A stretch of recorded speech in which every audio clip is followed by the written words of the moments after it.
We have candidates on the ballot, 4, 4, and 5. So which one's going to, if the Commissioners Court takes action on this before November, which one's going to be on the ballot? We will ask the Texas Attorney General and the Secretary of State in that regard. Gwen and Morrison are charging McLennan County taxpayers $350 an hour. For $350 an hour, I expect him to know the answer to that question. We will ask the Texas Attorney General and the Secretary of State in that regard.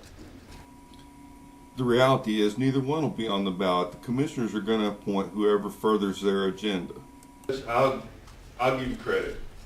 This is the most masterfully executed scheme I've seen in the time that I've watched the local government. Okay, Mr. Gwynn, answer this question. If they modify a district by moving one box in or one box out of that district, will that be considered a vacant district and they'll have to appoint somebody to it? Because it will be a new district. It could be, and I'll be honest, I don't know the answer to that question.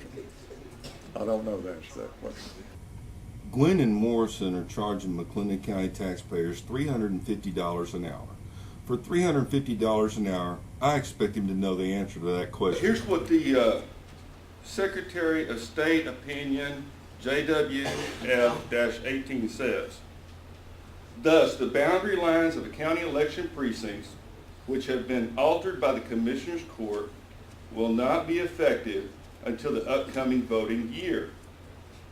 Texas Election Code annotated Article 1.01A defines the voting year as a 12-month period beginning March 1st of each year. Mr. Gwynn, my question for you is, if the commissioners take action and adopt one of the plans, what will be the effective date of the redistricting? Whenever the court so specifies.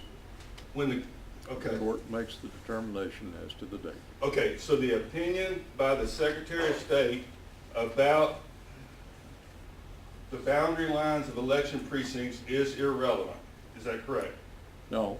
Again, that opinion letter was probably given in response to a specific request, and I haven't read the opinion, and I'd want to look at it before I answer the question. Mr. Morrison said that he was up to speed on Texas election law, and that constitutional law would be your specialty.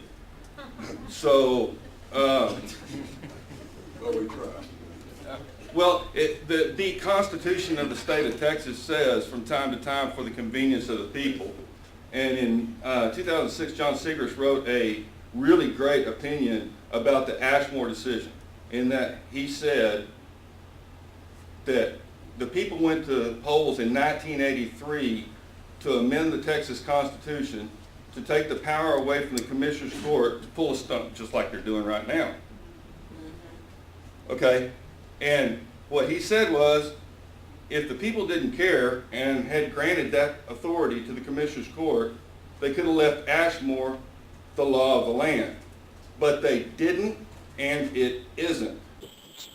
In your vast knowledge of the Texas Constitution, did I misstate any of that? Is that accurate? I'm more deference to you on the Texas Constitution. My area is the United States Constitution and the Federal Voting Rights Act.